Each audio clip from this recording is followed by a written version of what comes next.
नमस्कार।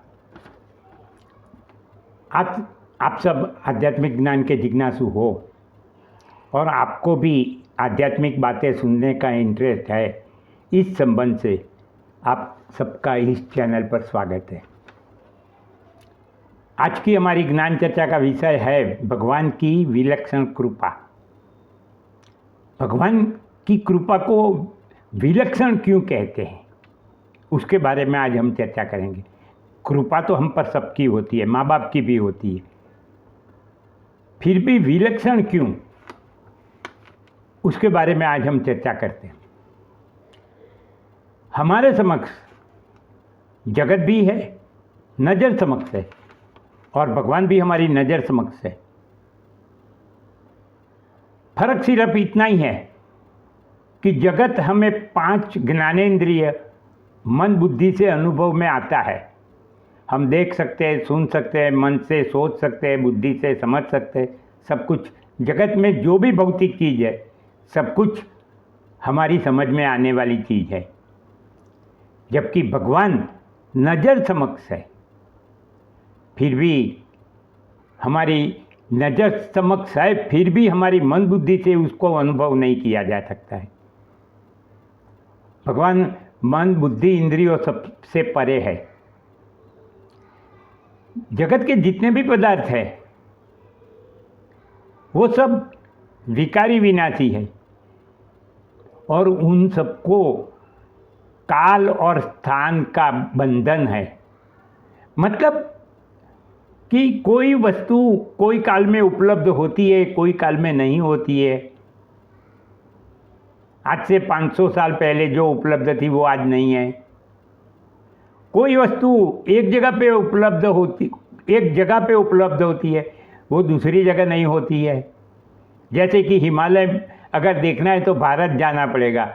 आप दूसरे और कोई भी देश में, मतलब कि चीन, जापान, मतलब हिमालय के आजू बाजू वाले को देश को छोड़ के आप अमेरिका जाओगे तो आपको हिमालय देखने नहीं मिलेगा वहाँ से। तो जितनी भी भौतिक चीज़ें हैं वो काल और स्थान के बंधन में है, मगर भगवान वो तो तीनों कालों में है और सर्वत्र है, सर्वव्यापी है। तो भगवान की जो कृपा होती है वो काल या स्थान को नहीं देखती। तो अब हम आगे बढ़ते हैं हमारी चर्चा में कि वैसे तो माँ बाप की कृपा हमारे पर बनी ही रहती है, वो हमें बहुत प्रेम करते हैं।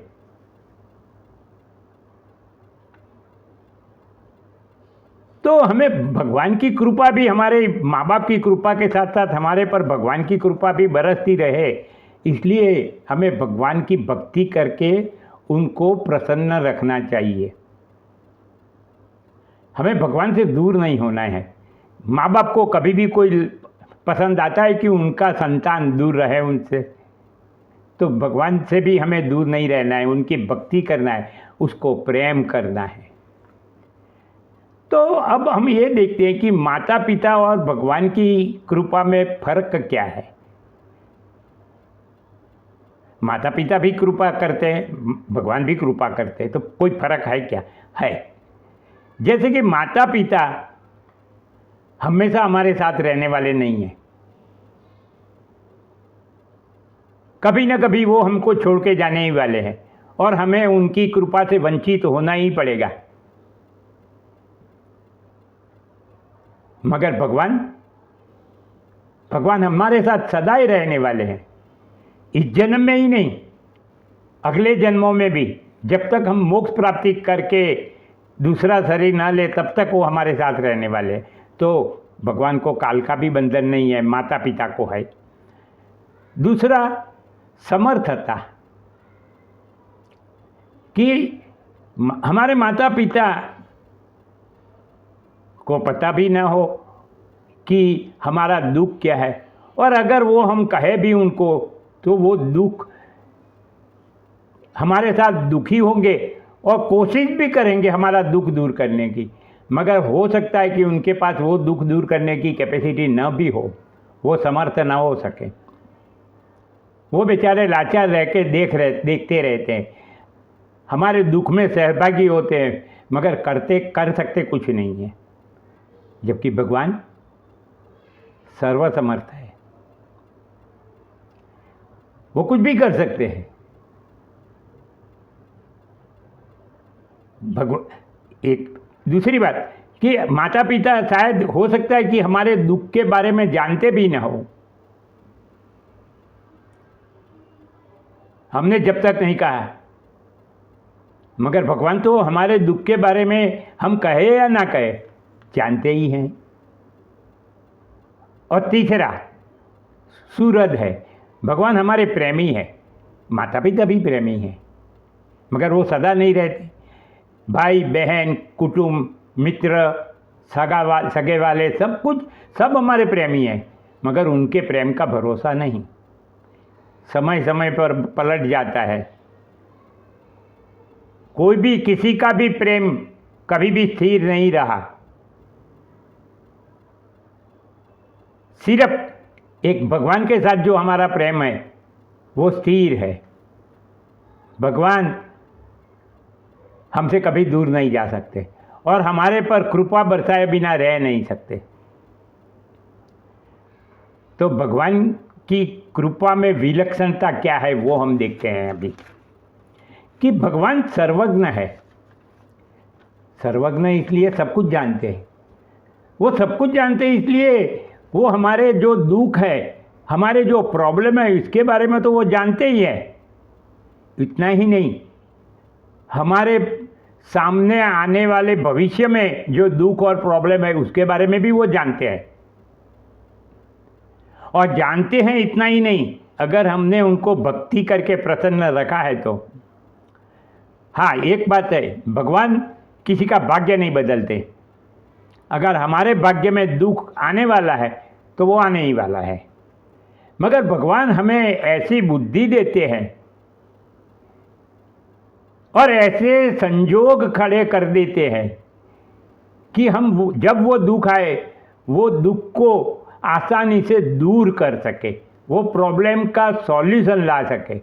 भगवान हमारे में ऐसी बुद्धि तो रख सकते, भाग्य के खिलाफ तो नहीं जाएंगे वो, मगर भाग्य का सामना करने के लिए बुद्धि देंगे और ऐसे अरेंजमेंट करेंगे कि जिससे हमारा दुख जल्दी से जल्दी दूर हो जाए और हमारे प्रॉब्लमों का निकाल हो जाए। तो वो सर्वज्ञ है, इसलिए हमें ये फायदा है भगवान की कृपा का। दूसरा, भगवान सर्वसमर्थ है। हो सकता है मैंने कहा कि हमारे माता पिता हमारे प्रेमी है, हमारे पर कृपा रखते, मगर वो हमारे सब प्रॉब्लम सब दुख दूर करने के लिए क्षमता नहीं रखते हो तो क्या करें। हमारे मित्र मंडल है, आतुर है, तत्पर है हमें मदद करने के लिए, हमने कहा तो, मगर वो भी शायद उनकी कैपेसिटी के बाहर हो तो क्या करेंगे। मगर भगवान तो सर्वसमर्थ है, उनको किसी से मदद मांगने की जरूरत नहीं, ऊपर से हमको वो मदद करते रहते हैं। हमारा कोई भी दुख होगा, हमें ऐसी बुद्धि और हमारे लिए अरेंजमेंट करेंगे, ऐसे फैक्टर्स अरेंज करेंगे कि हमारे दुख दूर हो जाए।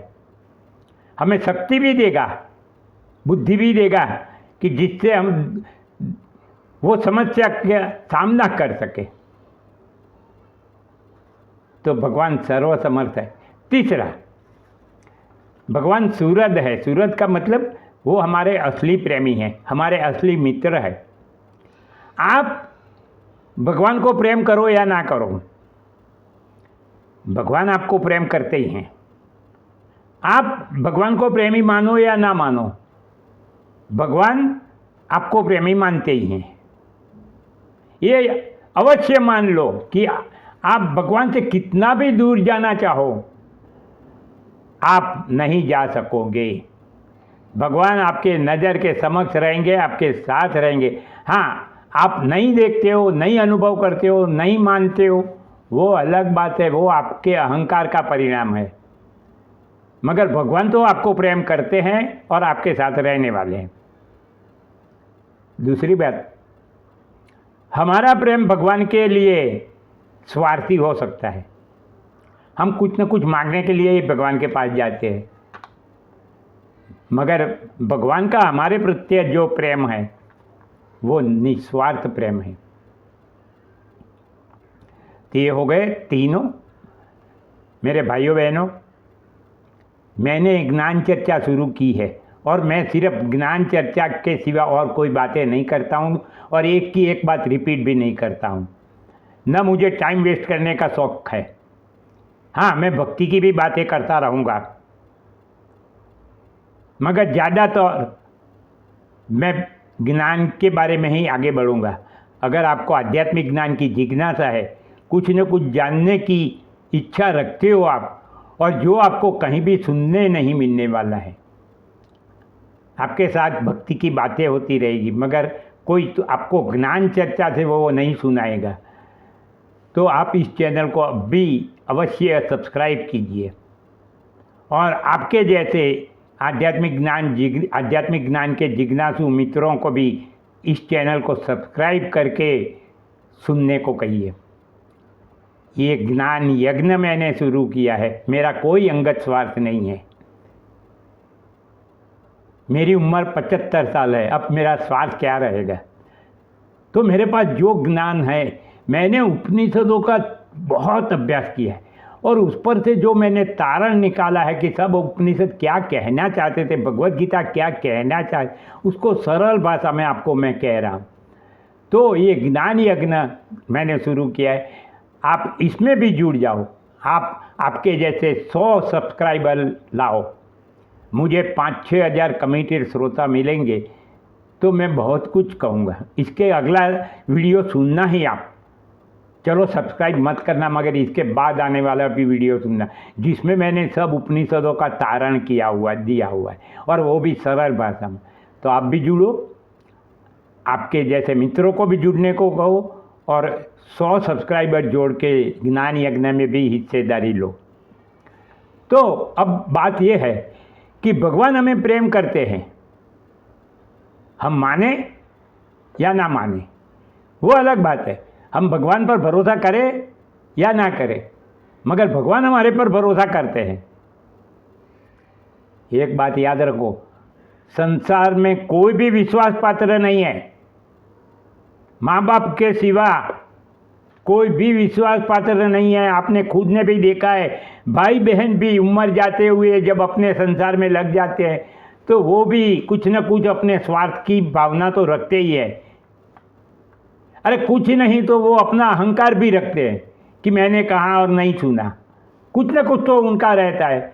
जबकि भगवान का को कुछ नहीं होता है, भगवान सब आपको देते हैं। तो भगवान की कृपा पाने के लिए हमें क्या करना चाहिए? हम जगत पर जितना भरोसा रखते हैं उससे अधिक भरोसा हमें भगवान के पर रखना चाहिए। भगवान पे भरोसा रखने का मतलब क्या है कि भगवान को दुख लगे ऐसी कोई बात नहीं करना, कोई कर्म नहीं करना। आप अनीति के मार्ग से, अधर्म के मार्ग पे चलोगे, लालच की वजह से, लोभ की वजह से, अहंकार की वजह से, वो भगवान को पसंद नहीं आएगा। और उनकी कृपा बरसती रुक जाएगी, बरसेगी मगर बीच में रुक जाएगी, जब तक आपको अधर्म और अनीतिमय कर्म के फल नहीं भोग लो। तो हमें भगवान की भक्ति की आवश्यकता इसलिए है कि भगवान की कृपा हमारे पर हमेशा बरसती रहे। भगवान की कृपा की विलक्षणता तो हमने देख ली। हमारी भक्ति में ब्रेक नहीं आना चाहिए। नियमित समय सर हमें भक्ति में लीन रहना है। इवन व्यवहार करते समय भी हमारा मन भगवान में रहे। व्यवहार करते वक्त मन का एक कोना जगत में रहेगा तो दूसरा कोना भगवान में लगा रहना चाहिए। भगवान से दूर मत जाओ। धीरे धीरे प्रयत्न करोगे तो आपको ऐसा हो जाएगा कि आप बैंक में पैसे विड्रॉ कर रहे हो, पैसे गिन रहे हो, पैसे के लिए चेक लिख रहे हो, पैसे गिन रहे हो, सब कुछ कर रहे हो, मगर आपके हृदय से भगवान का नाम निकलता रहेगा। मेरे भाइयों बहनों, अब देखना ये है कि आपका अहंकार क्या करता है। आपका अहंकार अपनी बुद्धि, शक्ति और आवड़त पे भरोसा करता है, वो भगवान पे भरोसा नहीं करता है। आपको अहंकार को छोड़ के भगवान की शक्ति, बुद्धि और आवड़त पे भरोसा करना है। तो मेरे भाइयों बहनों, फिर से एक बार आपको याद दिला देता हूँ, इस चैनल को सब्सक्राइब करके सुनिए और आपके जैसे मित्रों को भी सब्सक्राइब करने का आग्रह करिए और कहिए सुनिए। मुझे एक बात है, अंधभक्त नहीं चाहिए, खाली टिक करके सब्सक्राइब करके चले गए ऐसे नहीं। मुझे सुनने वाले ही चाहिए कि जो सब्सक्राइब तो करे मगर सुने भी, नियमित सुने। मैं हर ऑल्टरनेट डे एक वीडियो रखता हूँ, कुछ ना कुछ नया जानना मिलेगा। आपका कल्याण होगा, आपके मित्रों का भी कल्याण कर दो आप। तो हम अगले वीडियो में मिलेंगे। तो क्या चर्चा करेंगे? अगले वीडियो में हम मिलेंगे तो चर्चा ये करेंगे कि हमारा वास्तविक संबंध किससे है। जगत में तो हमारे बहुत सारे संबंध है, माता पिता से है, घर से है, पत्नी से है, धन संपत्ति से है, सबसे हमारा संबंध है, मगर हमारा सच्चा और वास्तविक संबंध किससे? तो अगले वीडियो में मिले, तब तक मेरा नमस्कार।